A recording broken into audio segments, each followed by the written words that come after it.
नमस्कार किसान भाइयों डीएचडी न्यूज़ पर हम सरसों के बाज़ार की अपडेट लेकर प्रतिदिन आ रहे हैं। हमें पूरी उम्मीद है कि हमारी वीडियो से आपको सटीक जानकारी के साथ साथ बाज़ार के ट्रेंड का अंदाज़ा भी आ रहा होगा।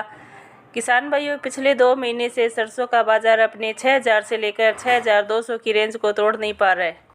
ऐसा ना कर पाने के पीछे कई वजह है। सबसे बड़ी वजह यह है कि सरसों को क्रश करके तेल बनाने और बाज़ार में बेचने पर तेल मिलों के पड़ते नहीं लग रहे हैं।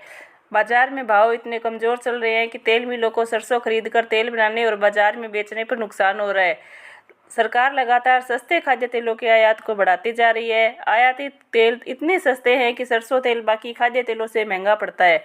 विदेशी बाज़ारों में भी बाज़ार काफ़ी समय से एक सीमित रेंज में कारोबार कर रहा है।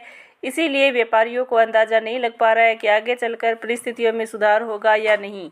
यही कारण है कि जैसे ही सरसों के भाव में 100 से 200 रुपये की तेज़ी आती है तो ऊंचे भाव पर बाज़ार में मांग घट जाती है, जिसके कारण फिर से भाव पीछे की तरफ चल पड़ते हैं। पिछले 2 महीने से देसी और विदेशी बाज़ारों में ये स्थिति चल रही है। किसान भाइयों, सरसों के बाज़ार में जो स्थिति इस समय चल रही है वह पिछले साल से बेहतर है। पिछले साल आज ही के दिन जयपुर में कंडीशन सरसों के भाव 5600 से 5700 की रेंज में चल रहे थे, जबकि भरतपुर के भाव 5300 के आसपास थे। इसे देखते हुए कहा जा सकता है कि बाजार अभी भी पिछले साल से 500 रुपये तक तेज है। इस तेजी का मुख्य कारण सरसों की आवक का लगातार कमज़ोर रहना है। आवक का कमज़ोर रहना और आने वाले त्योहारी सीजन की डिमांड ही 1-2 ऐसे संकेत हैं जो बाजार में तेजी बता रहे हैं। इसके अलावा बाजार में कोई भी ऐसा संकेत मौजूद नहीं है जो सरसों के भाव में तेजी बता रहा हो।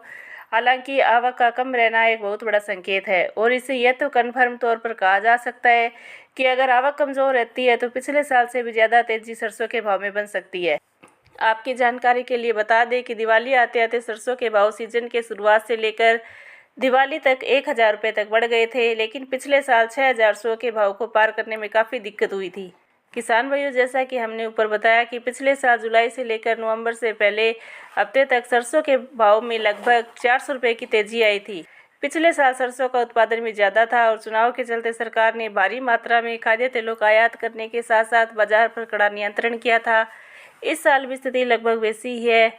आयात अभी भी भारी मात्रा में किया जा रहा है, लेकिन विषमता यह है कि इस साल उत्पादन पिछले साल के जितना नहीं है। सरसों की आवक साफ बता रही है कि उत्पादन कम है। इसलिए डीएचडी न्यूज़ का यह मानना है कि घरेलू बाजार का फंडामेंटल यही है कि आगे चलकर सरसों के भाव निश्चित रूप से तेज़ होंगे।